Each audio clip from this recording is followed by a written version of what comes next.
Is my voice audible to everyone? Yes, sir. Okay. So the next topic which we are discussing is the transmission line parameters. So there are 4 transmission line parameters: series resistance of the transmission line, series inductance of the transmission line, shunt capacitance of the transmission line, and shunt conductance of the transmission line. Okay. So if this is the conductor, this is the phase, and this is the ground. So there are 2 series parameters and there are 2 shunt parameters. Okay. So in every phase, R and L are series parameters. C resistance and inductance are series parameters of the transmission line. They are series parameters, whereas capacitance and conductance are the shunt parameters. They appear between the transmission conductor and ground. Okay. So shunt parameters. R and L are series parameters, whereas C and G are shunt parameters. Okay. Now we'll discuss one parameter by other, one after the other. First one is resistance of the transmission line. The DC resistance of the transmission line is given by you all know, R is equals to rho L by A, where rho is the specific resistance, or this is also called resistivity of the conductor, and L is the length of conductor, A is the area of cross section of conductor. So this formula gives this so many ohm. This will give you the DC resistance of the conductor. Okay. Now one more point which I want to highlight is resistance parameter is independent of conductor configuration. Whether your transmission conductors are they're placed in straight line or they're placed in triangular form or any form, their conductor configuration will not affect the resistance parameter of the transmission line. Okay. So in this slide, what is the conclusion? There are 4 transmission line parameters. 2 parameters are series parameters, which are resistance and inductance. 2 parameters are shunt parameters, which are capacitance and conductance. Okay. So we already know the DC resistance of any conductor is given by rho L by A, so many ohm. And resistance parameter is independent of conductor configuration. It doesn't matter how the conductors are placed, but resistance parameter does not affected by the conductor configuration. Next. So next we'll introduce something called as inductance concept. Basically in your circuit theory you might have learned what is the inductance. Inductance is defined as flux linkages divided by current. Okay. So your sir might have told you psi divided by I. Okay. So inductance of any conductor is defined as the flux linkages associated with that conductor divided by current flowing through that conductor. So this formula is valid for DC circuits. Why? Because the flux linkages are constant in DC circuit, and even current is also constant, so the ratio will remain constant. But when you go for a AC circuits, what is the nature of your current that flow? That is, the nature of current is sinusoidal current. So when such current flows, what will be the nature of flux linkages? even your flux linkages are in phase with the current. So your flux linkages will also have such a waveform. Okay, so now in AC circuits, inductance is defined as RMS flux linkages, which usually denoted by symbol lambda, by RMS current. RMS current. Understand? So this formula is used for DC circuits, where in DC circuits the current is constant, and this formula is used for AC inductance, where the flux linkages are also cosinusoidally of the cosinusoidal form, and current is also cosinusoidal form. Okay. Now, when you take any current carrying conductor, suppose this conductor is carrying current in this direction, then how the flux linkages will be there? You have to apply the right hand thumb rule, where if the thumb indicates the direction of current, the direction in which your fingers curl will give the flux direction. So in this case, the flux direction will be how much? The flux direction will be, a cylinder of flux will be formed in this direction associated with this conductor. Okay. Now when you pass a DC current, the magnitude of current is constant and the amount of flux linking with this conductor is also constant. That means the radius of the flux cylinder that is surrounded by the conductor is constant. So when DC current is passed,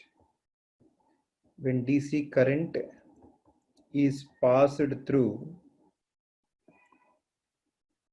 conductor, then radius of flux cylinder surrounding conductor is constant, because constant current is flowing, constant flux will be associated with the conductor.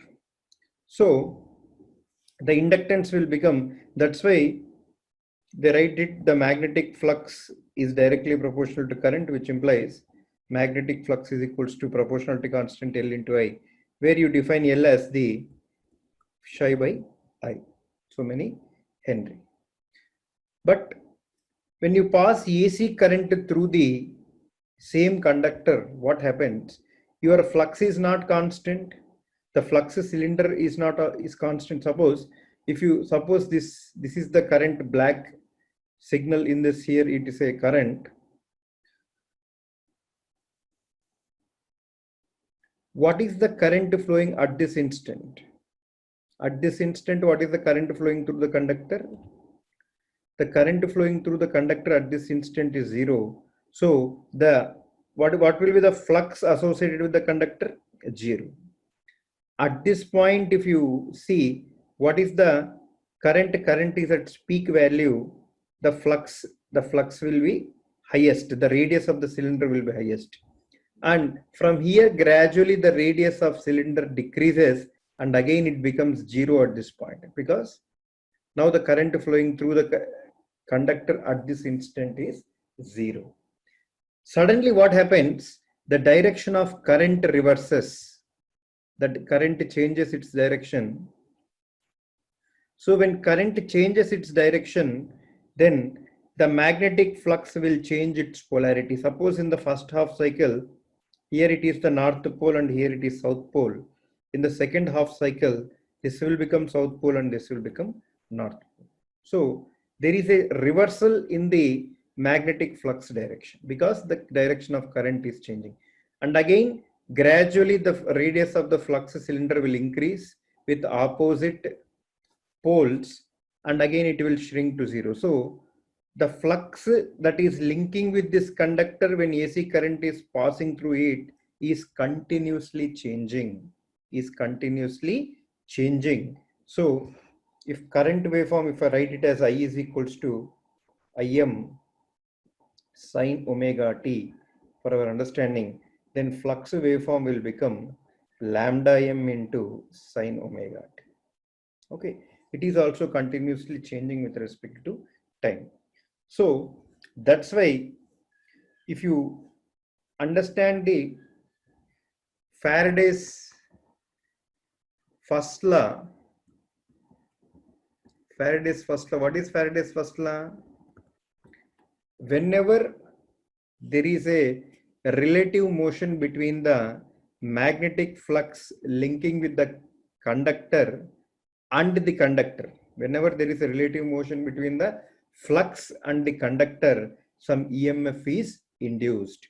So in case the second law is that the magnitude of induced EMF is directly proportional to rate of change of flux linkages. Understand? That is second law.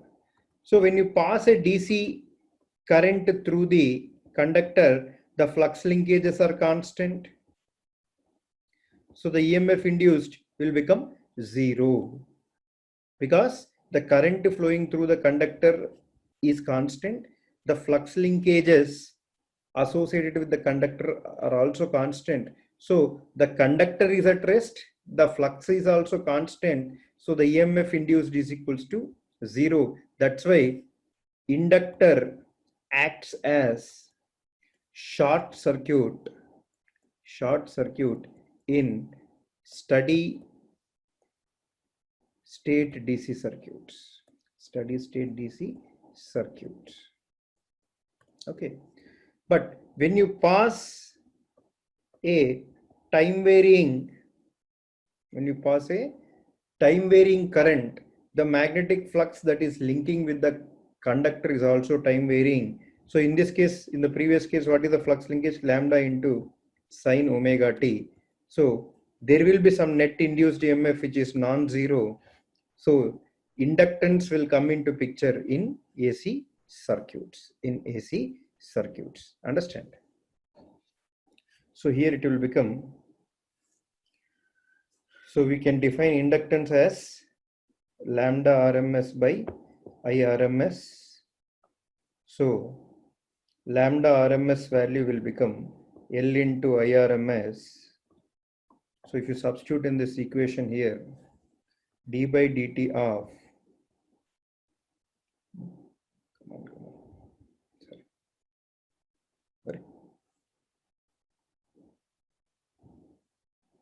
E is equals to d by dt of,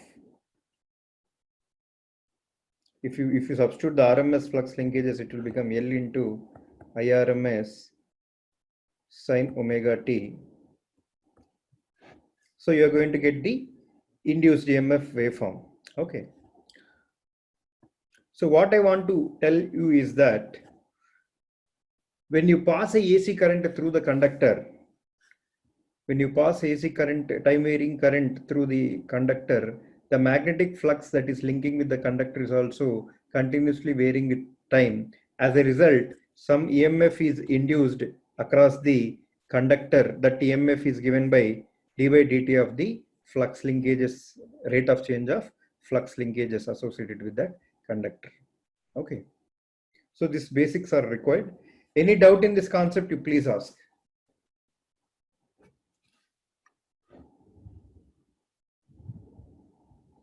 Any doubt in the fundamental idea of inductance, you can ask me. Are you able to hear my voice? Yes, sir. Yes, sir.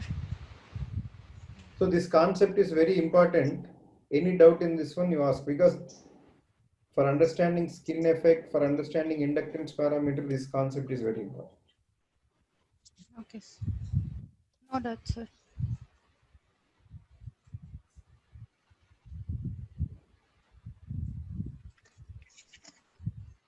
So shall I move forward for everyone? Yes, sir. Okay. So next is skin effect. So skin effect When a conductor is carrying steady DC current, that means when a conductor is carrying constant DC current, the current is uniformly distributed across the entire cross-section area. The current is uniformly distributed across the entire cross-section area. However, when the same conductor carries AC current, the current is concentrated more on the surface than the core. This phenomenon is called skin effect. This phenomenon is called skin effect. Skin effect is due to inductive reactance. Why the skin effect will come? Skin effect is due to inductive reactance of the conductor. Okay. So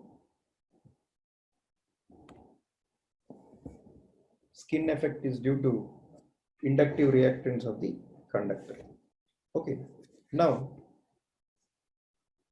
what is the impact of skin effect? Skin effect will increase the overall resistance of the conductor. Suppose if you take a conductor that is carrying DC current, let us say, then, and let us take the same conductor that is carrying AC current.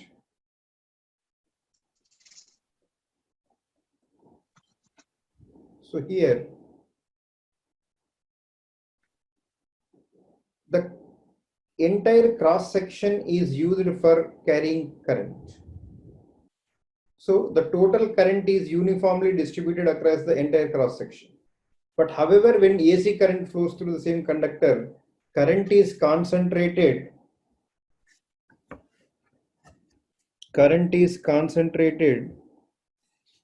more on the surface or near to the surface.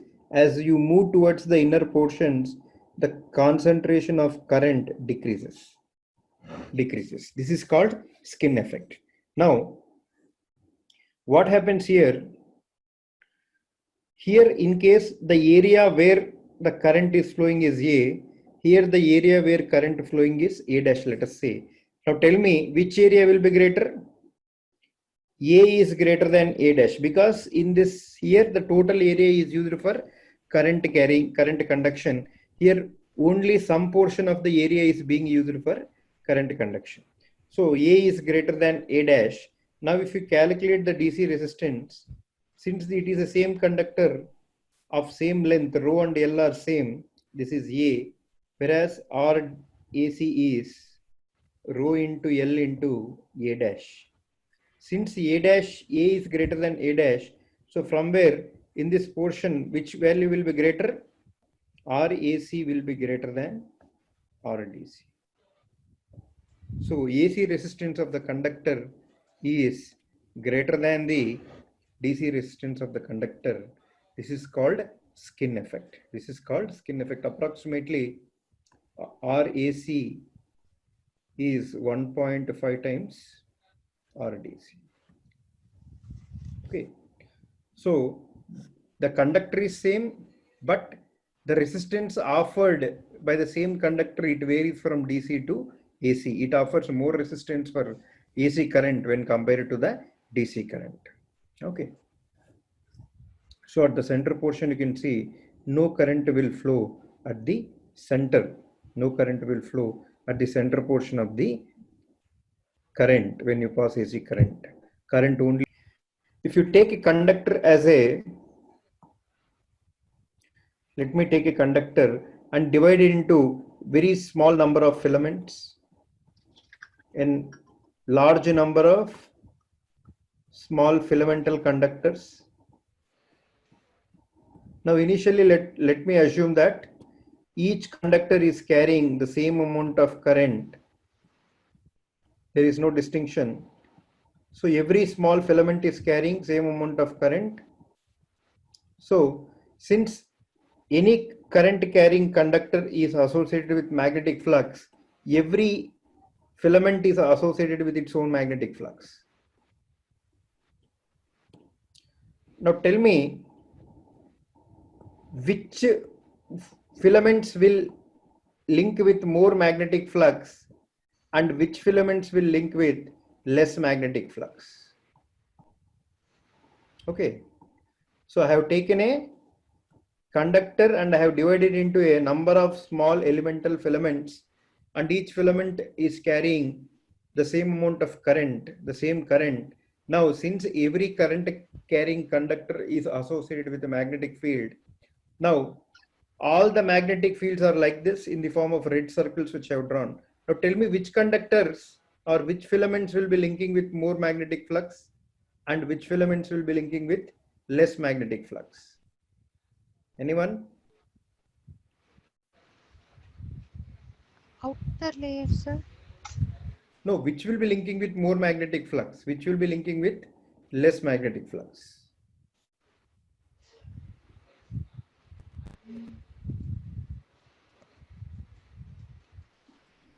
Okay, so obviously you can observe the center filaments, the filaments which are at the core of the conductor, they will link with more magnetic flux when compared to the filaments that are at the outer periphery.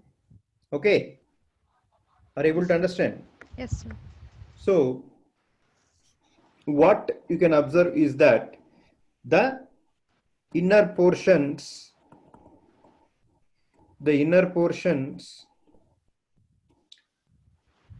link with more magnetic flux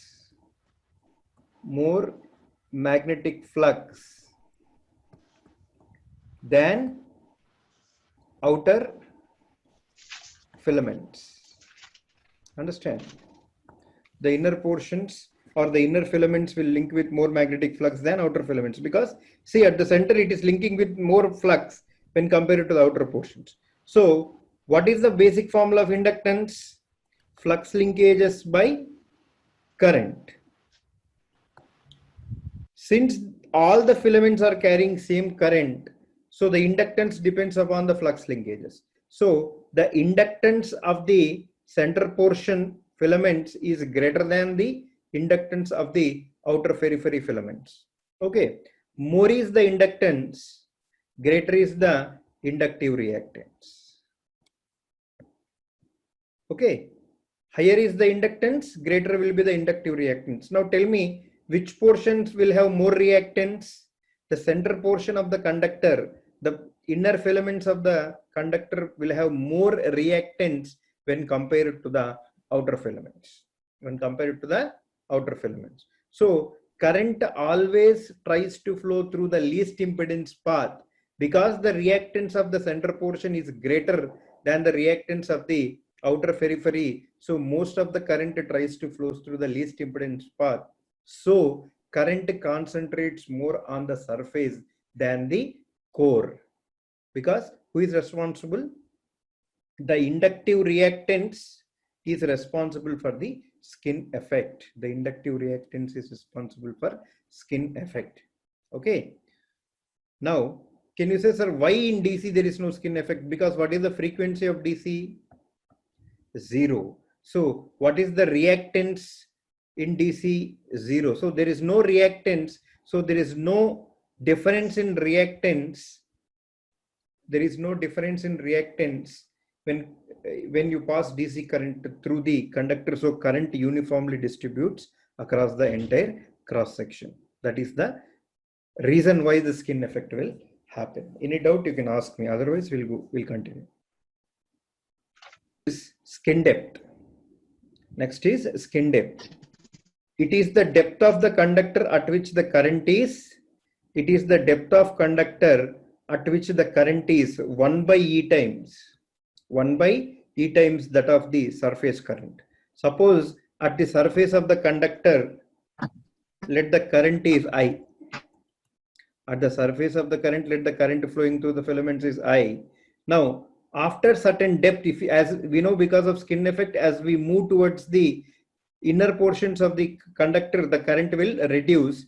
So the distance from the surface to the point where the current is I by E. That is 1 by E times the surface current. This particular depth is called skin depth. This particular depth is called skin depth. It is denoted by delta. It is the depth of the conductor from the surface at which the current is 1 by E times that of the surface current.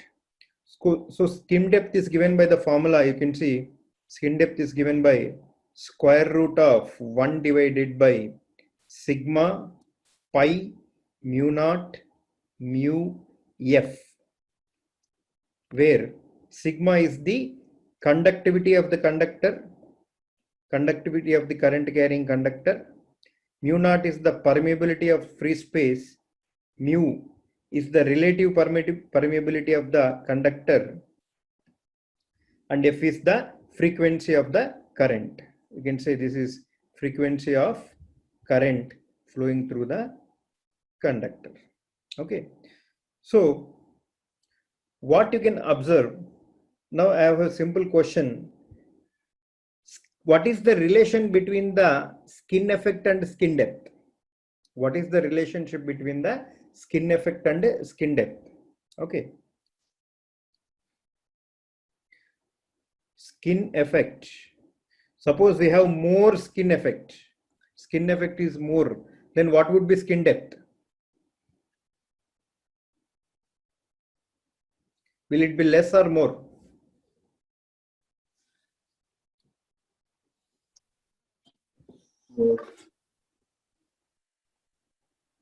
Suppose this is my skin depth in second case. So this is delta 1, let us say this is delta 2. Where the skin effect is more?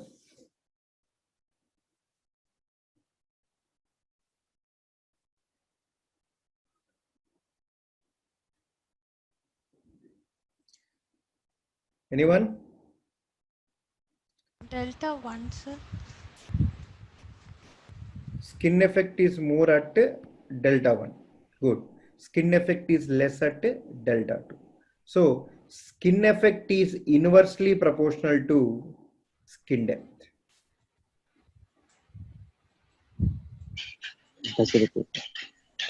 So more is the skin effect, lesser will be the skin depth.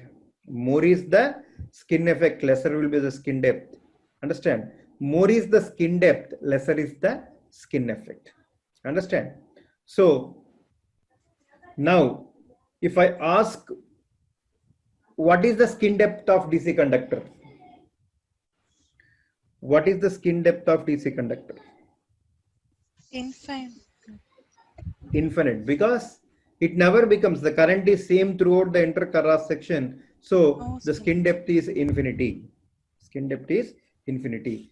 Understood? So skin effect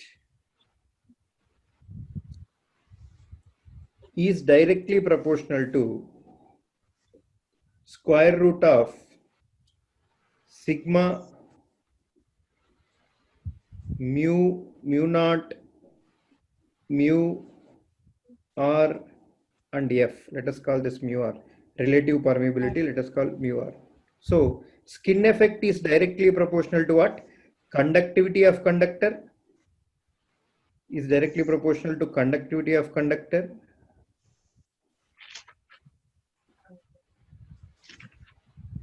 Magnetic permeability of conductor. Magnetic permeability of conductor. Permeability of conductor and is directly proportional to frequency of current. Frequency of current flowing through the signal. Understand? So what factors will affect the skin? What factors will affect the skin effect is, if the conductivity is more, the skin effect is more. So better is the conductor, better is the conductivity, more is the conductivity, more is the skin effect. Skin effect increases with the increase in frequency. Skin effect increases with increase in the frequency. So magnetic materials will have more skin effect when compared to non-magnetic materials, because magnetic materials will have more magnetic permeability. Understand? So these are the three important points which you have to remember. You remember skin depth. This is one time question in TNAB and TRB. Many 2-3 times the question came. So remember this formula. This formula can be written in different forms. So I can also write delta as 2 divided by omega f, oh sorry, 2 pi f is there, omega mu rho. This is also skin depth. So instead of conductivity, he has given resistivity 1 by rho. 2 pi f, he has written it as omega is 2 pi f. So if you simplify this, what you're going to get? 2 times rho, I can write it as 1 by sigma. So sigma will go on bottom. I can write omega as 2 pi f. Mu is equals to mu naught into mu r. So 2 cancel, again you will get the same term. Again you will get the same term. 1 by sigma into pi f into mu naught into mu r. Okay. So this is also important. Skin effect is inversely proportional to the skin depth. So this is how the current is concentrated in case of DC. So if when you pass DC current, the current concentration is like this. The complete area is used for current conduction. So DC resistance value will be, DC resistance value is less.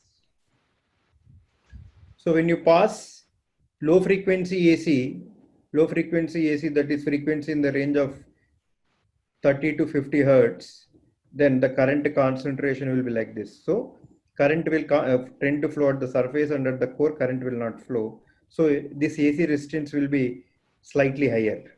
When you give very high frequency signal, then current only tends to concentrate near the surface, and most of the center portion the current is zero. So the resistance will be further higher.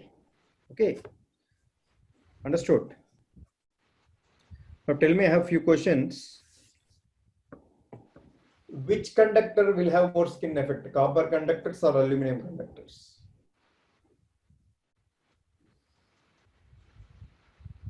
Copper. Why? Sir, copper has more conductivity actually. So, okay.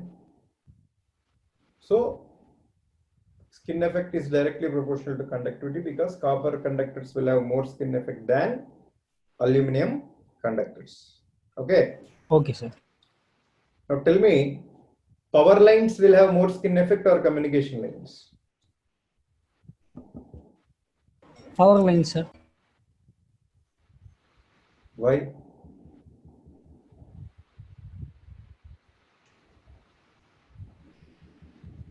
What is the power frequency of our power system?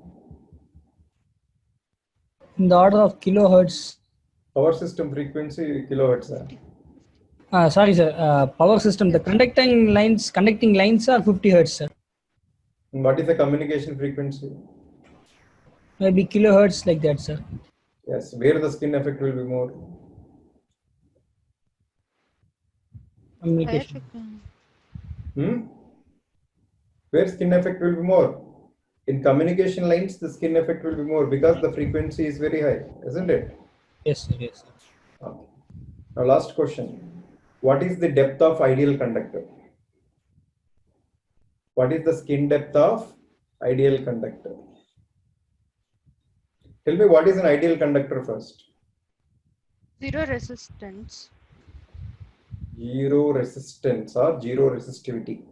Yes. Then what is conductivity? The ability to conduct. Infinity, sir. Infinity. Then what will be skin depth? Skin depth is zero. Zero. Skin depth is zero. If you go to the formula, so if your conductivity is infinity, then your skin depth is zero. Complete current flows only on the one small layer around the conductor. Okay. So skin depth of ideal conductor is zero. Skin depth of ideal conductor is zero. Understand? So this is about the skin effect. Okay, any doubts? Any doubts in this concept? You ask me, or otherwise we'll move to the next topic.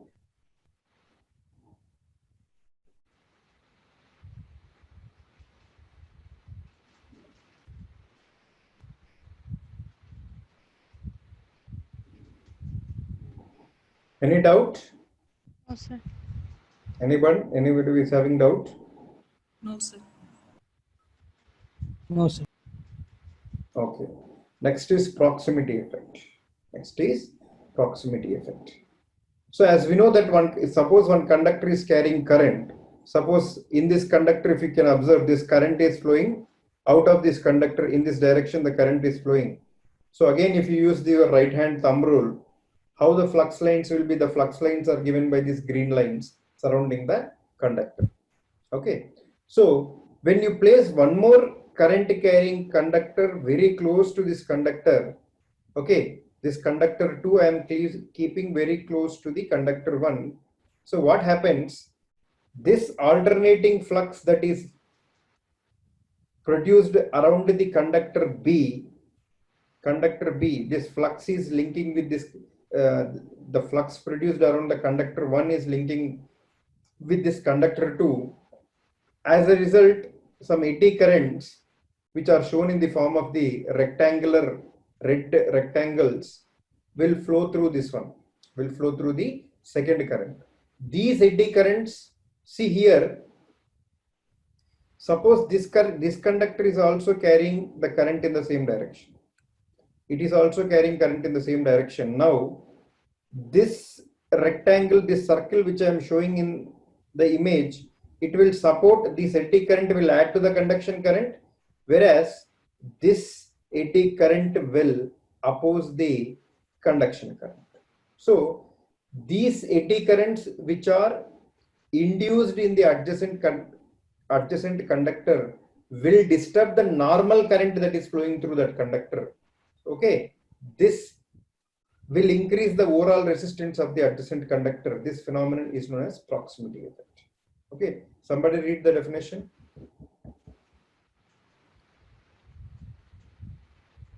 Somebody read the definition. The alternating magnetic flux in a conductor caused by the current flowing in a neighboring conductor give rise to circulating currents which cause an apparent increase in the resistance of a conductor. This phenomenon is called known proximity effect. proximity effect. This phenomenon is called proximity effect because the green flux lines which are produced because of the current flowing in conductor 1, when they link with the adjacent conductor, the red eddy currents or the red rectangular eddy currents are produced through the second conductor. So these eddy currents will disturb the current that is flowing in the second conductor. As a result, the overall resistance of the second conductor will increase. This phenomenon is known as proximity effect. Proximity effect. This figure will beautifully explain what is happening in the proximity effect. So, if the two conductors carry current in the same direction, if the two of them will carry currents in the same direction, then this current concentration, because of the second conductor also, suppose because of this conductor also, proximity effect will occur in conductor 1. Okay, it is mutual. Okay, so that we have not shown in this image, otherwise it becomes very complex to understand. Okay, so when both conductors carry current in the same direction, then current in the first conductor is concentrating on this edge. The red portion is the current concentration. The red portion in these two conductors is how the current is concentrating. Okay. Now, if currents flow in opposite direction, the currents in the two conductors will be concentrated in this fashion. So overall current distribution is disturbed because of this proximity effect. The entire conductor Annie is குச்சி குச்சி வச்சிச்சு the நான் குச்சி entire, குச்சிருக்கேன் can வரல எப்படி சமைக்கிறது please கொடை mute yourself, தண்ணி someone. Okay, so the entire conductor is not used for current conduction because of the proximity effect. Only the red portions are the portions where the current is flowing. Okay, so this is the result of the proximity effect.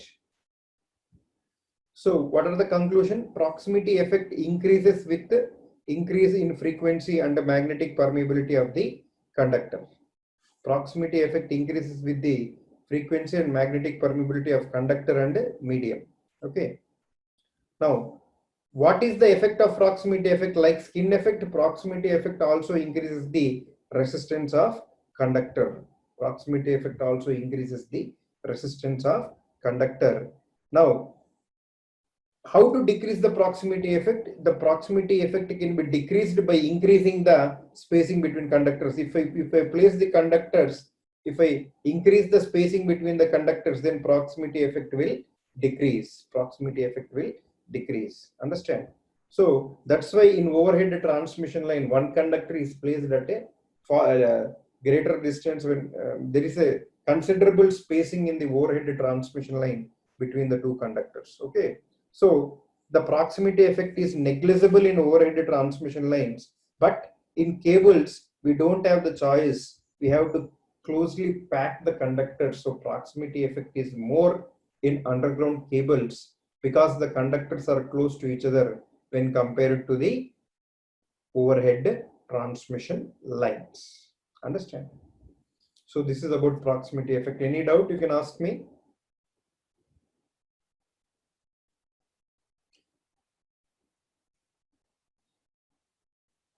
Hello? Are you able to hear my voice? Yes, sir. No doubt. Yes, sir. Yes, sir. Yes, So sir. any doubt in proximity effect? No, As sir. of now, no, sir. No. Okay. Now you answer these few questions. We'll move forward.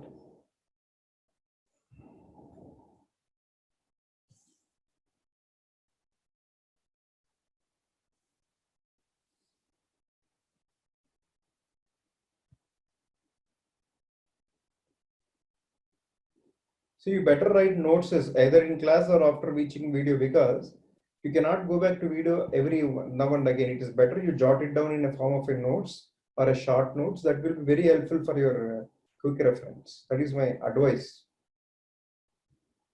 Sure, sir. Because every time watching video will take a lot of energy from your eyes. And you cannot watch videos more than 1 hour or 2 hours a day. So it's better always to have a book form. So tell the answers. First one. Ineffective. The increase in resistance due to non-uniform distribution of current in a conductor is known as Skin Corona, effect. sir. skin effect. Skin effect. Okay. So corona discuss panlathambi. It is skin Skin effect. effect. Next, tell me, skin effect is appreciable only. Skin effect is appreciable only. High Where frequency. skin effect is appreciable means skin effect is more. Where? High frequency. So high frequency is the option. Skin effect is more in high High frequencies. It is negligible at low frequencies. Understand? Next, third question. Skin effect depends on All of the above. this is not receptivity, this is resistivity. Print mistake. Resistivity. Resistivity. Now, which is the right option? Skin effect depends on all of the above. Yes. It depends upon size of conductor, frequency of current, and resistivity of the conductor material. All of the above. Next, last question. Zero. Absent. Absent. Skin effect of the conductor when carrying DC current is absent. Absent. So, is it clear? All questions? Yes, sir. Yes, sir. So that is about the resistance parameter. Resistance parameter. So AC resistance parameter will have two effects, that is skin and proximity effect. We have discussed because of these two effects, the overall resistance of the conductor is increasing. Now the second parameter is inductance parameter. Inductance parameter of the transmission line. So while deriving the formula for inductance parameter, we make two assumptions. We assume our conductors are smooth, round and solid conductors, and we assume that this configuration is of length 1 meter. Here you are seeing one conductor carrying plus I current, the other conductor carrying minus I current, because the one is the forward conductor, the other one is the reverse conductor. So it is a phase and this is the neutral, like that. Now the spacing between their centers is D. The spacing between the center of these two conductors is D. So in third dimension, you assume each conductor is of length 1 meter. Okay. So this is a one cross section of the conductor that we have shown with the sky blue line. So in third dimension, imagine the length of both these conductors is 1 meter. 1 meter. Okay. So 1 meter long single phase two-wire transmission line we are considering, where the spacing between the centers of the conductors is D, radius of each conductor is R. Radius of each conductor is R. Okay. Now, here, since it is carrying I current, the flux, since the conductor A is carrying plus I current, the flux surrounding the conductor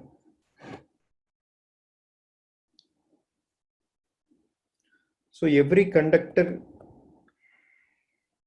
is having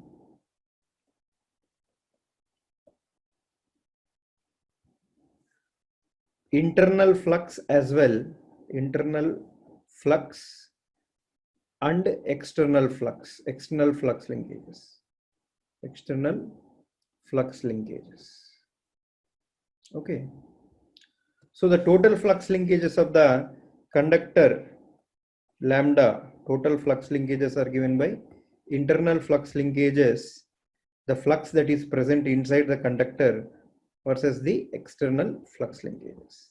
External flux linkages. Okay. So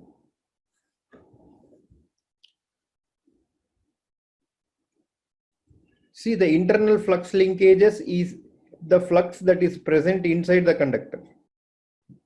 Inside the conductor.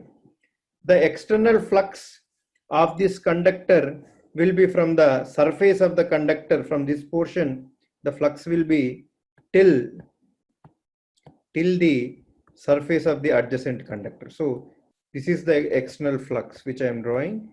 This is the external flux. These external flux lines will span from surface of this conductor to the surface of the adjacent conductor. So these all black spherical lines will be the external flux linkages. Okay. Now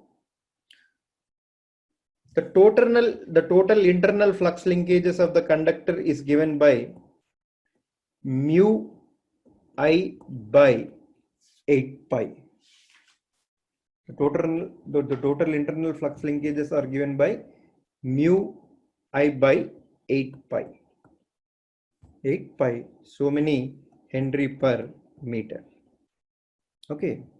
The total internal flux linkages of the conductor is given by mu I by 8 pi, where mu is the permeability of the conductor material. Permeability of the conductor material. But we usually use aluminum or copper conductors.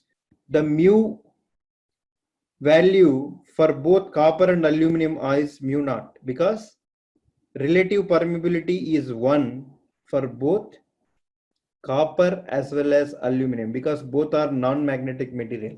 For any non-magnetic material, the relative permeability is 1. So mu will become mu into mu r, which is equals to mu naught only, mu naught into 1. So directly I can write this one as mu naught I by 8 pi. So many Henry per, sorry, this is not Henry per meter. Flux linkages unit is Weber per meter. Why I am taking per meter? Because we are assuming our conductor length is 1 meter. So this is the internal flux linkages. Now, internal inductance of the conductor is given by internal flux linkages divided by current flowing through the conductor. Current flowing through conductor. So this value will become mu naught by 8 pi. Now the unit for this inductance will become Henry per meter. Okay. So the internal inductance is given by mu naught by 8 pi, which is a constant value. Constant value. So this internal inductance for any conductor is a constant which is independent of size of conductor, which is independent of conductor size. Conductor size. Okay. So the internal inductance, very important point. The internal inductance of a conductor is constant, which is independent of size of conductor. So if you substitute this value, what is the value of mu naught? 4 pi into 10 power minus 7 Henry per meter divided by 8 pi. It will become how much? 0.5 into 10 power minus 7 Henry per meter. The same value I can write it as 0.05. So one more zero I have added, so it will become 10 power minus 6. So I can write this one as milli Henry by kilometer. If you are good in units and dimensions, you will understand the same value. I can write it as 0.05. Milli means 10 power minus 3. So instead of meter, I am writing kilo. So it will take care of one more 10 power minus 3. So internal inductance of the conductor is a constant value whose value is 0.05 millihenry per kilometer. It is the value same for any size conductor. Okay. Have you understood till this point? Yes, sir. Okay. Now, the external flux linkages of one conductor is given by, again, mu I by 2 pi, mu I by 2 pi into logarithm of d by d minus 2r divided by r. So many Webers per meter. See the external flux linkages associated with the conductor. You can see these flux lines are starting from which point? They are starting from the surface of the conductor to the surface of adjacent conductor. So overall distance from the centers of the conductors is d. So here 1 r is being reduced. Here one more r is reduced. So the overall length where the external flux linkages are spanning, it will become d minus 2r. D minus 2r. That's why in the formula that is coming. So, but since r value is very small when compared to d, so we neglect this small difference and we write this as mu I by 8 2 into logarithm of d by r Webers per meter. This is the formula for external flux linkages. Okay. Now, here mu is the where these external flux linkages are there in the medium that is surrounding the two conductors. We know the relative permeability of air is 1. So it will become mu naught into 1 because relative permeability is 1 for air, and the external flux linkages between the two conductors are present in air. So this value will become again mu naught. Again mu naught. So if you substitute that, what you're going to get? Lambda external will become mu naught I by 2 pi into logarithm of capital D by R. Capital D by R. So many Webers per meter. Now, external inductance is given by lambda external divided by current flowing through the conductor. So it will become mu naught by 2 pi into logarithm of D by R. So many Henry per meter. So this is the formula for external inductance. So total inductance of the conductor total inductance of conductor A is given by L internal plus L external. This will become, this value is mu naught by 8 pi plus mu naught by 2 pi into logarithm of d by r. So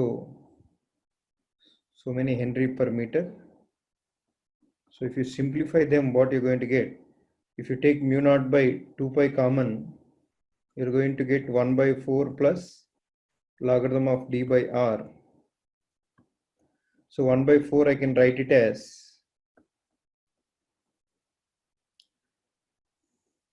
logarithm of e to the base e to the power of 1 by 4 plus logarithm of d by r.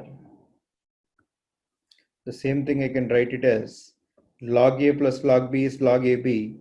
I'll write it as logarithm of e power 1 by 4 into d divided by r. Okay. So the same thing I can write it as, instead of taking e power 1 by 4 in numerator, if I send it to denominator, it will become mu naught by 2 pi into logarithm of, denominator I am keeping d, in numerator I am keeping d, in denominator I am taking e power minus 1 by 4 into r, so many Henry per meter. So this will become mu naught by 2 pi into logarithm of d by r dash Henry per meter, where r dash is equals to e power minus 1 by 4 into r, that is 0.7788 into r. Okay, so r dash is called self GMD or GMR of conductor. Okay, so this is the formula which we use for calculating inductance. If we simplify, LA value will become mu naught equals to 4 pi into 10 power minus 7 divided by 2 pi into logarithm of d by r dash. So this value will become Henry per meter. On the similar lines, you're going to get 2 into 10 power minus 7 into logarithm of d by r, Henry per meter. This value I can write it as 0.2 into logarithm of d by r, millihenry per kilometer. That is the formula for inductance. 0.2 into logarithm of d by r, millihenry per kilometer. Okay.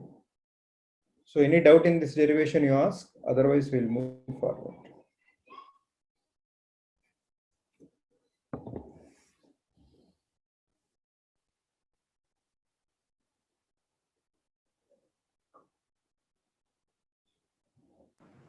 No doubt, sir. No doubt? No, sir. So similarly, if you calculate the inductance of the other conductor LB, it will also become exactly same. If you calculate the inductance of conductor B, because here there are two conductors, this is conductor A, this is conductor B. If you calculate the inductance of B also, it will become same value. The both inductances are same. Okay. Now the 2 points which I want to highlight is that inductance of A is equals to inductance of B is equals to 0.2 into logarithm of capital D by R dash millihenry per kilometer. It is same. Loop inductance. There is something called as loop inductance. Loop inductance means the overall inductance, when these both are there, LA plus LB, it will become, it is 2 times the same value it will become. That means this is one inductance and this is one inductance. Both are separated by how much distance d. This is one conductor. This is La, Lb. So this overall inductance is called loop inductance. Loop inductance is given by La plus Lb, which is 2 times the above value. Which is 2 times the above value. If they ask loop inductance, then you have to multiply. It is the addition of La plus Lb. The second point which I want to tell you is why there is R dash term in the inductance formula. See, if you treat internal inductance and external inductance separately, if you treat internal and external inductance separately, see in the external inductance term, there is no R dash. So when you are adding the internal inductance to the external inductance, your R is becoming R dash. R is becoming R dash. So in the inductance formula, the R is becoming R dash because we are adding internal inductance to the external inductance of the conductor. Because why internal inductance is coming into picture? Because the magnetic flux can reside inside the conductor. The magnetic flux can reside inside the conductor. Because the conductor can store magnetic flux inside the conductor, there is some internal inductance. Had this not been there, then there is in the entire formula, what is the only change? Instead of R dash, we would have substituted R only. This R dash is coming because of internal inductance. That internal inductance is coming because of the flux linkages that are stored or that are present inside the conductor. So if anybody asks the objective question, why there is R dash term in the inductance formula, the R dash term exists because the conductor stores magnetic flux inside it. So a magnetic flux can reside inside the conductor. That is the reason why there is a internal inductance. Because of internal inductance, the R dash term is coming in the inductance formula. Okay. So suppose if you take a hollow conductor,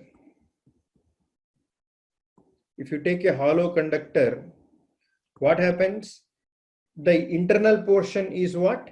Empty. So your internal flux linkages is 0. For hollow conductor, the internal flux linkages are 0 and your internal inductance is 0.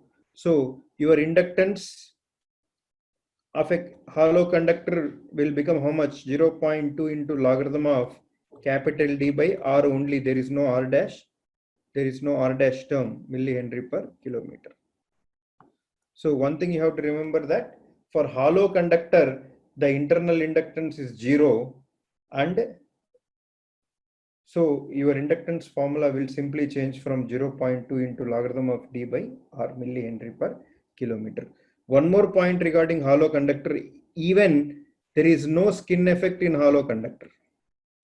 Because there is no internal portion is empty, so there is no skin effect for hollow conductors. Understand?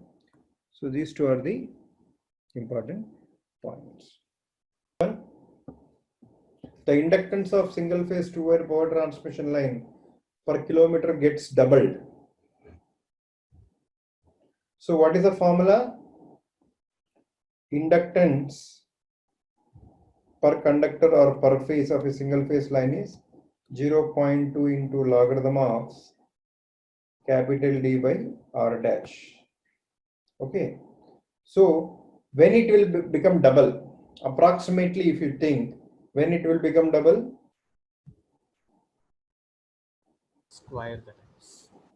D square. So when you square the spacing between the two conductors, when you square the distance between the two conductors, then approximately your inductance will become double. So which is the right option? C is the right option. C is the right option. Okay. If you don't, inductance of power transmission line increases with, when it will increase? Increase in spacing between the phase conductors. Not double because it Yes, may get yeah. squared. Yeah, if we square only, we'll get double. So it will increase, but not double, isn't it? Yes. So everyone convinced? Just simply is testing how you understand the formula. So C is the right option. Increases, but not the double. Okay. Okay, sir. Now do this one.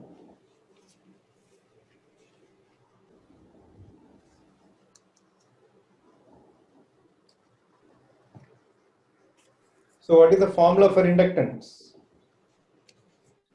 Inductance per phase or inductance per conductor is 0.2 into logarithm of D, spacing between the conductors, and R dash. So many millihenry per kilometer.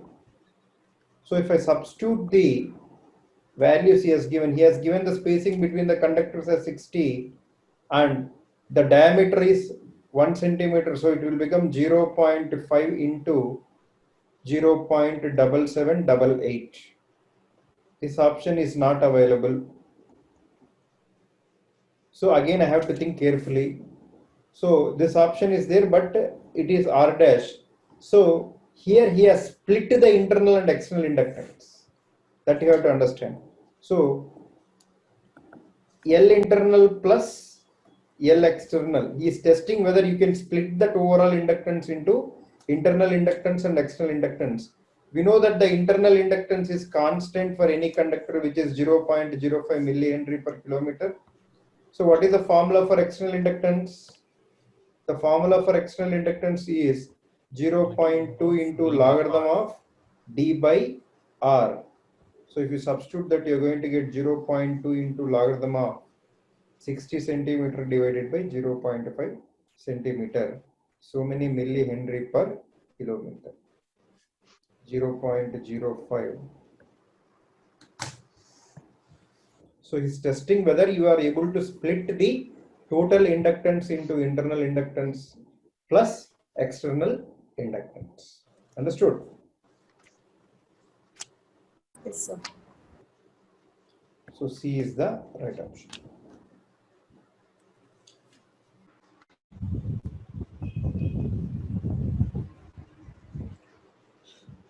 Sir, value of diameter is not mentioned in the question. Shall we Take it as 1 1 centimeter? centimeter. Yeah, take it as 1 centimeter. So it's a simple formula. He's asking loop inductance. Loop inductance is given by what? LA plus LB. So this is 2 times 0.2 into logarithm of T by R dash. It is millihenry per 1 kilometer. But for what length he is asking? He is asking for 10 kilometers length. So you have to multiply the overall this with 10. So per kilometer, this is the value for 10 kilometers. It will be 10 times 0.2 into logarithm of D value is 150 centimeter, because both numerator and denominator unit should be same. Both numerators and denominator unit should be same. So the second one, R value, D value, we can take it as 1 centimeter. So R value will be 0.5 centimeter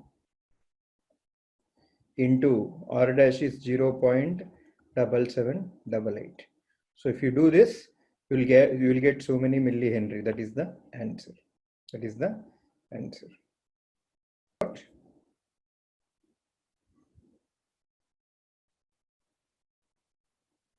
23.8, sir.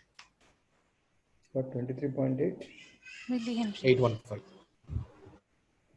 23.815. Yes, sir. 815. So C is the right option. Okay. Yes. Communication interference. What is communication interference? If a power line and telecommunication line are running close to each other, due to electromagnetic and electrostatic interference, some voltage is induced between the conductors of the communication line. This causes interruption in the communication signal. This is called communication interference. Suppose a power line and a telephone line are running close to each other. then what happens? Because of the electromagnetic field and electrostatic field of this power conductor, these fields will induce some voltage between the conductors of the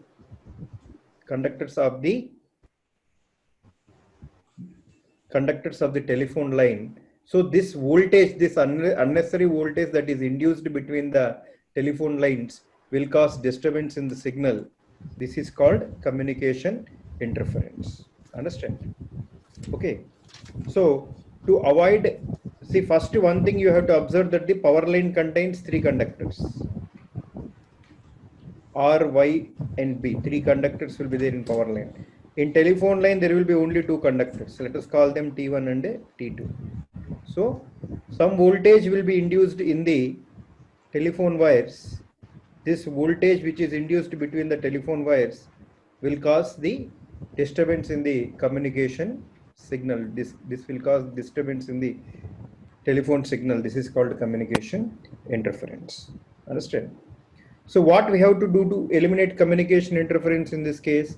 In this case, to eliminate communication interference, we can either transpose power line or communication line. We can either transpose power line or communication line. Okay. Next, there is second scenario. The second scenario where in a 3-phase transmission line, if 3 conductors are running in a straight line configuration, the middle conductor will link with more magnetic flux than the end conductors. As a result, inductance of middle conductor is more than that of the end conductors. This will cause unbalance in the power system. So let us assume the 3 conductors are in straight line configuration, either horizontally or vertically, and the configuration can be horizontal or vertical. All of them are carrying balanced currents. This is carrying IA, this is carrying IB, and this is carrying IC. Okay. Now, since the magnitude of the currents that are carried by all 3 of them is same, the magnetic fields produced here because of IA, because of IB, and because of IC will be like this. Now tell me, out of all these 3 conductors, which conductor is linking with more magnetic flux? The middle conductor is linking with more magnetic flux because of its position. So even though these 3 conductors are carrying same magnitude currents, balanced currents, by virtue of their position, the middle conductor will link with more magnetic flux. As a result, the inductance of middle conductor will be greater than the inductance of the end conductors. So when the inductance value will change, the impedance of the transmission line, that means this conductor will have different impedance. When come to the 2 end conductors will have same impedance, but the middle conductor will have more impedance. So whenever there is a disturbance in the impedance of transmission line, then the system will enter into unbalanced operation.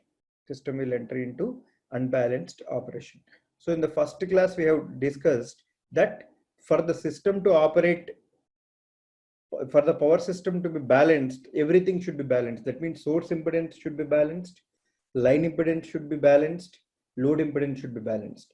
Because by virtue of the position, the middle conductor will have more impedance when compared to the end conductor. So no longer the transmission line impedances are balanced. So the currents flowing in the power system will become slightly unbalanced. So this is one more thing that will lead to unbalance in the power system. To avoid this situation, what we have to do, we have to avoid this, we need to transpose the power line. So the point here is, if you want to eliminate only communication interference, the easiest technique is you transpose the communication line. Because it is very easy to transpose communication line when compared to power line. But if you want to avoid this unbalance caused by placing of conductors in straight line configuration. Straight line means the conductors can be placed in this fashion or in this fashion. Even this is a straight line configuration. If you keep the conductors either horizontally or vertically in straight line configuration, the middle conductor will have more inductance. The middle conductor will have more inductance when compared to the end conductors. So it will create unbalance in the power system. That's why we do transposition of the power lines to make all the inductances same. Okay. Now, transposition of power lines. So what is transposition of power lines? It is exchanging the position of power conductors at regular intervals along the line so that each conductor occupies the position of other two conductors over an equal distance. So in transposition, what we will do, we will exchange the position of the conductors at regular intervals. Suppose the total length of the line is say L. The total transmission line length is say L. So at every 1/3 position after 1/3 length, so this is 1/3 of this one L/3, we will exchange the positions. Again after L/3 length, we will exchange the position. So what happens? If you observe the first section, in this section, which conductor will have more inductance? Here, LB will be more. In the first section, the inductance of B conductor will be more. Here, LB is more. In the second section, LA is more. In third section, LC is more. So, if you consider the overall line length, all the three lines will have same inductance. All the three lines will have same inductance because they are occupying the position, first position, second position, and third position over an equal distance. So, overall inductance, when you compare the total length, your LA will be equal to LB equal to LC. So, there won't be any unbalance in the power system because when current is flowing, it will see the overall impedance of the line. It will see the overall impedance of the line. So the inductance of all three conductors when you do transposition will become same. So then your currents will be balanced. All the three currents that are flowing through the lines will be balanced. So there is no communication interference and there is no unbalance in the power system. There is no unbalance in the power system. So by transposition, when you change the position of the conductor from one position to other position, you are shifting the phase angle of the conductor by 120 degrees. You are shifting the phase angle of the conductor by 120 degrees. Understand? So what is the advantages of transposing power line? When you do the transposition of power line, you will get two advantages. The two advantages are, first advantage is there is no unbalance in power system. There is no unbalance in power system. And the second advantage is by transposing power line, there is no communication interference. There is no communication interference. Understand? There is no communication interference. So any doubt in this one? No, sir.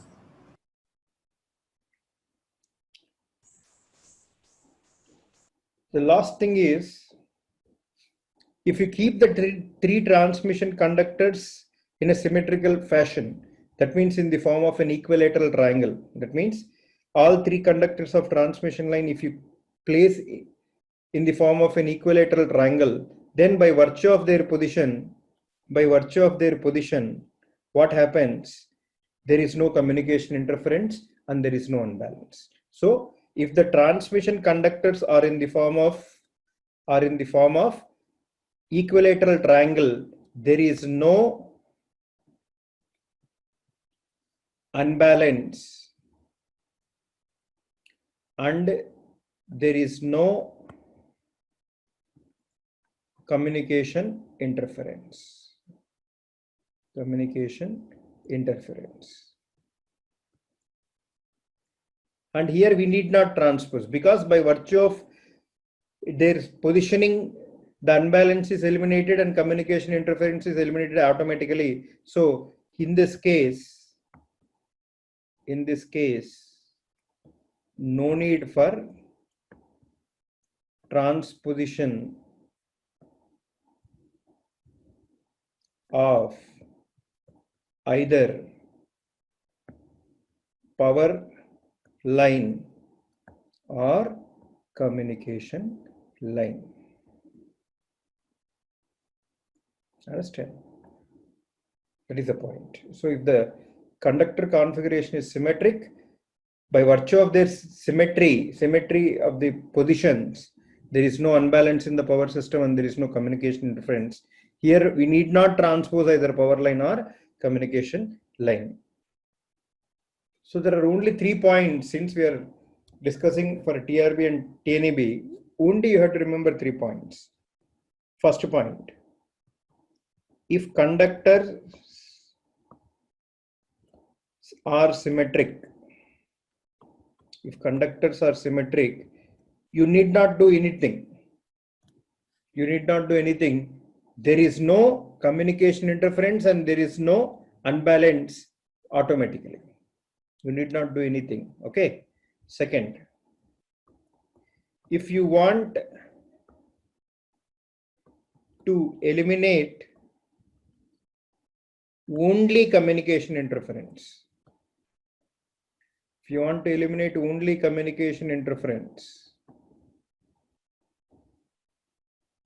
then easiest method is transpose communication line.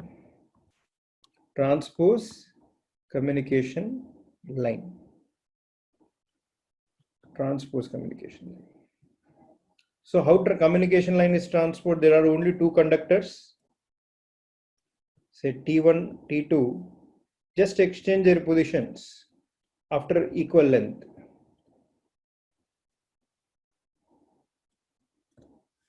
Okay, this is the transposition of communication line. So what will happen in transposition of communication line?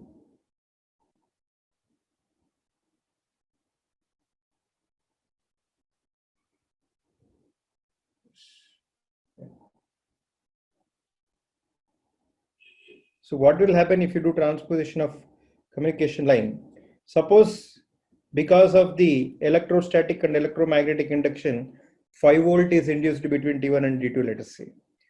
So in the second, after transposition, again 5 volt will be induced between these two. Okay. Now over this length, if you calculate the voltage drop between T1 and T2, in the first half it is +5, in the second half it is -5, because T1 and T2 are exchanging their position. So overall voltage drop over this length is 0. So in this way the communication interference is eliminated, okay, in the communication lines. The third point is, if you want to eliminate both unbalance in power system and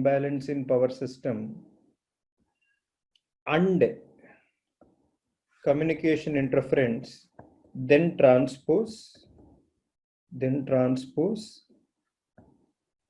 power line.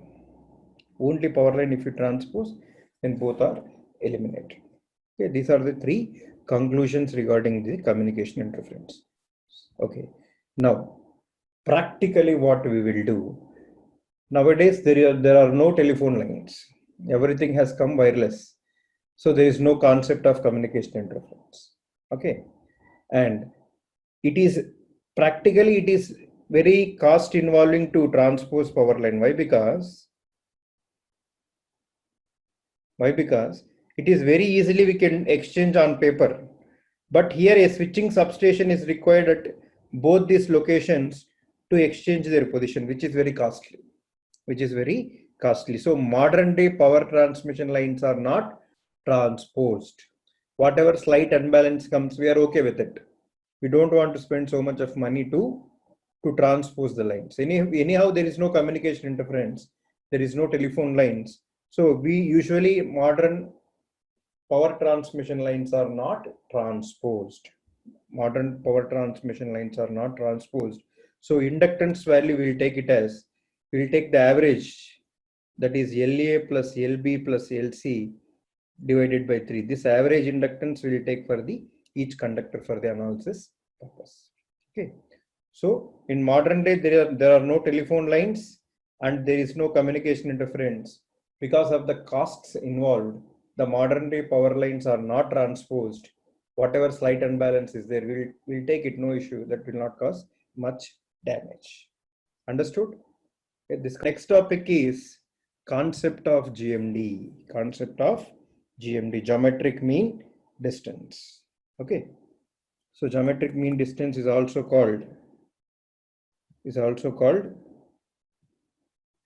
GMD.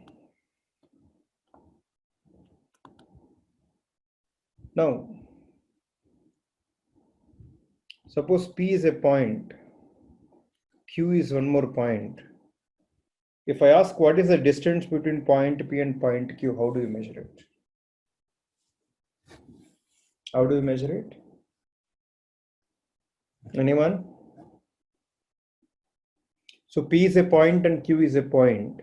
How do you measure the distance between these 2 points? Straight line. You join these 2 points by a straight line segment. Don't call it as line. Line segment. The length of this line segment is the distance between those 2 points. Understand? So this is a ray. This is a line. This is a line segment. Understand? Line extends in both directions. Ray extends in one direction. Line segment will not extend in any direction. Okay, that is the difference between these 3. So we join these 2 points with a line segment. The length of that line segment is the distance between those 2 points. Now, I have a point P and an object here. Let me call it as a disk. This disk is Q. Now, calculate the distance between point P and object Q. How do you calculate?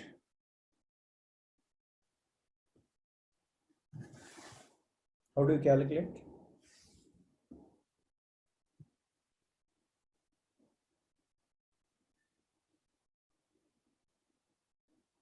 Anyone? If it is a symmetric object, you calculate center of mass. You calculate center of mass or center of gravity.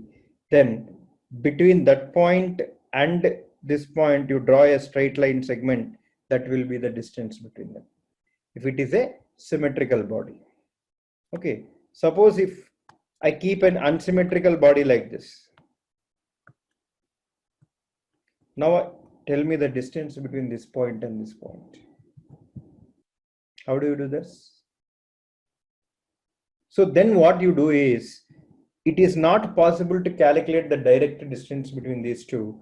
You go for something called as geometric mean distance. Geometric mean distance. So on the surface of this object, at equidistance, you put some points. Say after every 5 centimeters, you are keeping a point. Understand? Now, from this point to each of this point, you measure the distance. So this is, say, let us call this as D1, this as D2, this as D3. So like this, you will get a number of distances. Let us scale, you are getting n distances. You are getting n distances. Now, the distance between this point and this object will become the geometric mean of all distances. Geometric mean of all distances you have measured. So that is How many distance you have measured? N. So nth root of D1, D2, D3, D4, so on up till Tn. This will give the distance between this point and this object. This is called geometric mean distance. Geometric mean distance. When we go for geometric mean distance, when it is not possible to calculate direct distance between two objects or 2 points, we go for something called as geometric mean distance. Geometric mean distance. Okay. So suppose you are having two irregular objects, then what you will do? You will do the same exercise. Here you will find out, say, 5 points. I'm doing to make our life easy. Let us take only less number of points. Okay. So first you, from this point, you calculate all these distances. So you got 5. So from other point also you calculate all distances. So from other point also you do. So you will get so many number of distances here. How many points? 1, 2, 3, 4, 5, 6, 7. Here 7 points are there. Here 6 points are there. Overall you will get 42 distances. And you take geometric mean of them. D3 dash dash dash D42. Then this will be the geometric mean distance between the two irregular objects. Okay, so it is purely mathematical concept. We go for geometric mean distance when it is not possible to calculate when it is not possible to calculate. Bundled conductors are used. So this is a bundled conductor where the distance is, this distance is S, S, S, and this is one more bundled conductor.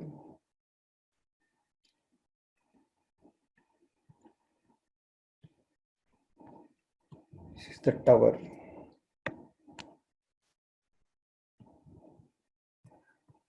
Now, this is conductor A and this is conductor B. He's asking calculate inductance per phase. Calculate inductance per phase. Okay. I know the formula for my inductance per phase is because this is a single phase line, but instead of normal conductors, we are using bundled conductors. He's asking inductance per phase. What is the formula for inductance phase? 0.2 into logarithm of capital D by R dash. I know this one. So many millihenry per kilometer. That is my inductance per phase or inductance per conductor in this case. But how to calculate distance between these two conductors? It is not possible. It is not possible. So instead of D, what we'll calculate? Instead of D, we'll calculate called GMD. Instead of D, we will calculate GMD. So to calculate GMD, how we have to calculate? It is purely mathematical. Calculation of GMD is purely mathematical. So from this conductor center, I will draw 3 lines to the center of the other 3 conductors. So how many distances I'll get 3 distances. D1, D2, D3. Okay. From other conductor, I'll draw 3 lines to them. How many distances I'll get? 3 more distances, D4, D5, D6. Okay. So from the other subconductor, I will draw 3 more distances. 1, 2, and 3. So now I'll get 3 more distances, that is D7, D8, and D9. So overall, how many distances I got? 9 distances. So my geometric mean distance will become how much? Geometric mean distance will become 9th root of D1, D2, D3 dash dash dash D9. Again, you need not calculate GMD from B to A. It will be same. GMD is mutual. If you calculate from A to B, the same values you will get from B to A also. So geometric mean distance from conductor A to conductor B is 9th root of the product of all these 9 distances. Okay. Now, second thing is, so I can replace D with GMD. Now I need R dash. Even this is not a circle to calculate the radius. So again, I have to calculate self GMD of these subconductors. That means if I take this conductor, I cannot directly calculate the radius. So what I'll do something called as, I'll again calculate self GMD of this conductor. That self GMD is called geometric mean radius. Self GMD or GMR, geometric mean radius, I have to calculate. Again, you do the same exercise. From the center of this conductor, first the self radius of this conductor is how much? R dash. Again, what is the distance from this to this? Yes. This to this? Yes. So when you take one subconductor, how many distances you are getting? R dash, S and S. This is subconductor 1, let us call. Again, you take subconductor 2. First, its self radius is R dash. Again, these two distances S and S. So again, you will get two distances. Take subconductor 3. Again, what is its self radius? R dash, S and S. So again, you will get R dash S into S. So how many total distances? 9. So you are going to get this. Since they are repeating, you are going to get cubed root of R dash into S into S. Okay. So in every inductance formula, the self radius of every conductor, every subconductor is R dash. You have to remember this one. So this will become GMR. So once you know GMD and GMR, the formula will become, inductance per phase will become 0.2 into logarithm of GMD divided by GMR. So many millihenry per kilometer. Understand? So very simple. You have to look the GMD and GMR from the mathematical perspective. Then we can calculate inductance for any configuration. Any configuration. Any doubt in this concept? No, No, sir. sir. Any Sir, a doubt in small doubt, sir. Yes, brother, tell me. Sir, maybe you would have told me earlier, but still I'm asking you, sir, that 0.7788, how this is coming in? Calculate e power minus 1 by 4 in calculator. Oh, okay, sir. Okay, sir. That is e power minus 1 by 4 value is 0.7788. That's it. Okay, sir. Okay. Okay. Any other doubt?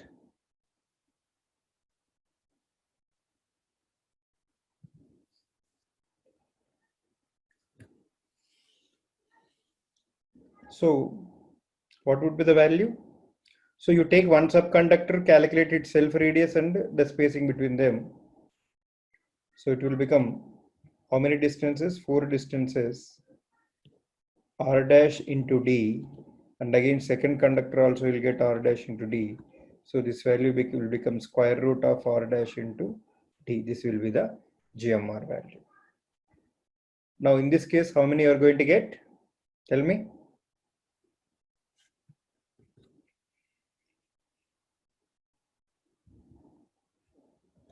What is GMR or self GMD?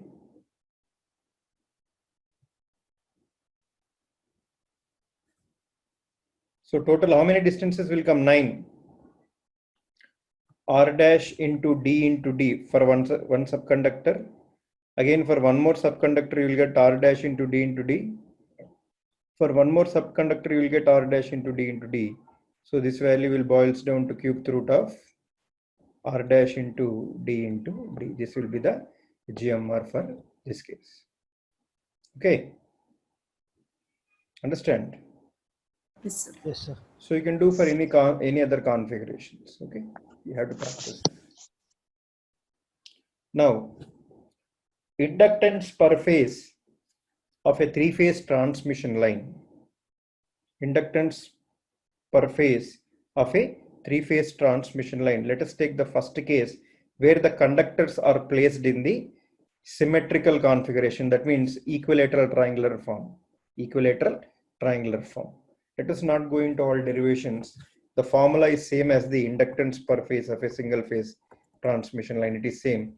0.2 into logarithm of capital D by R dash millihenry per kilometer. when this formula is applicable, when the transmission line configuration is symmetrical, that is in the form of equilateral triangular. Then you will get inductance per phase as 0.2 into logarithm of d by r dash millihenry per kilometer. Okay, it is same as the single phase transmission line case. Now, when the configuration is unsymmetric, that means the distances between the two conductors are different. Then what you are going to get? The inductance per phase will become. So here, what will be the GMD of this one? Instead of normal distance, you have to calculate GMD. So your GMD will become what? So if you take conductor A, then how many distances are there? Conductor A, how many distances are there? D12, D31. If you take conductor B, two distances are there, that is D12 and D23. Similarly, if you take conductor C, what is the distance? D31 into D23. So overall this value will become cube root of D12, D23 and D31. So since all the conductors are having same radius and they are single conductors, there is no problem with the GMR concept. So it will become 0.2 into logarithm of cube root of D12, D23 and D31 divided by R dash so many millihenry per kilometer. This is the inductance per phase of a three-phase transmission line, which is unsymmetrical, and we are assuming that the transmission line is transposed. For an untransposed transmission line, the inductance term will have mutual inductance term, then there will be imaginary terms also coming, which is very complex. They will not ask in at your level. Okay. So for symmetrical configuration, this is the formula. For unsymmetrical configuration, this is the formula. Okay. Next, inductance per phase of a three-phase transmission line with bundled conductors. If you have a bundled conductors, we have already discussed the formula. It is very simple. The other name for bundled conductors is composite conductors.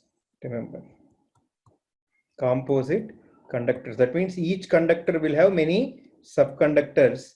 So then they are also called as composite conductors. Okay. Inductance per phase is given by 0.2 into logarithm of your D will become GMD, your all will become GMR.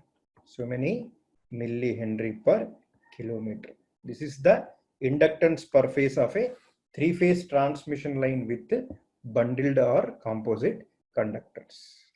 Okay, that is the formula. Now, try to solve this question. Total spacing of conductors of an untransposed three-phase line we will have. So what is telling? The conductors are placed in the form of equilateral triangle, and this transmission line is not transposed. Then which condition is right?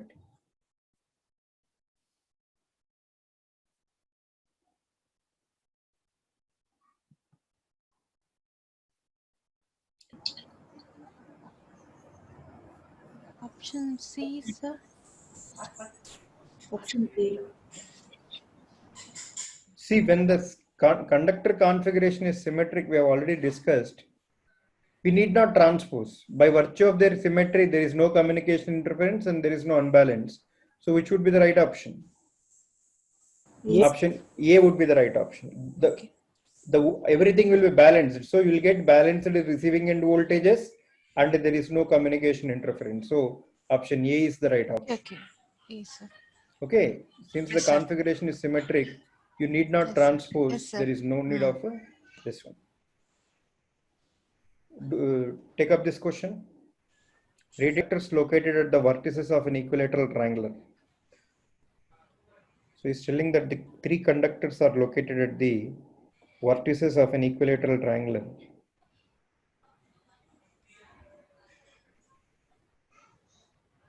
And the distance between them is 1 meter.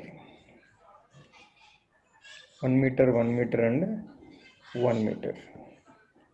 So this is conductor A, conductor B and conductor C.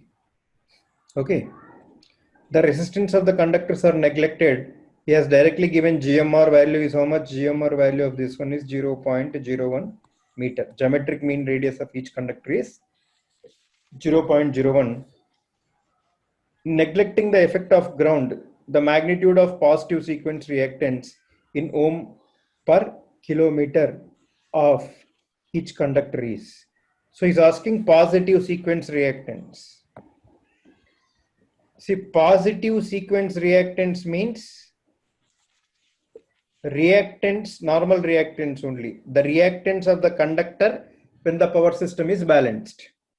That is called positive sequence reactance. So what is the formula for reactance? 2 pi FL. 2 pi FL. So first you calculate inductance per phase and then you calculate 2 pi FL. So inductance per phase is given by 0.2 into logarithm of GMD by GMR. So many millihenry per kilometer. So here, since it is an equilateral triangular configuration, your GMR is equals to normal D only. Or if you want to calculate, you can calculate it is 1 into 1 into 1 into 1 into 1, 6 times you will get. So your GMD in this case, for this configuration, GMD is 1 meter only. Because all distances are 1 meter. Your GMR value already he has given as 0.01. So you directly have to substitute in this one. 0.2 into logarithm of 1 divided by 0.01 because both in meters. So many millihenry per kilometer. So this value will be how much?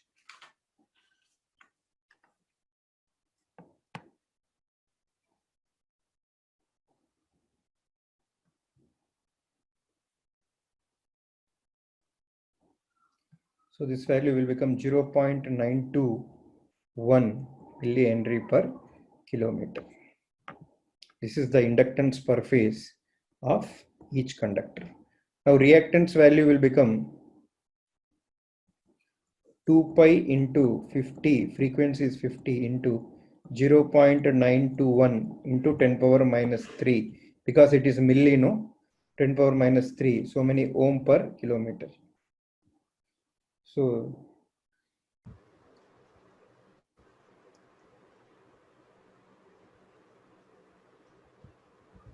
this value you will going to get 0.289. So many 0.289 millihenry. No ma'am, no millihenry. It's No, ohm, no? ohms, yeah. Ohm per kilometer. Ohm per kilometer. Okay, that is the answer. Milliohm. Why milli? 0.289. Okay, sir. Understood. So 10 power minus 3 you are multiplying, no, for milli. Okay. So gentlemen, that's it for today.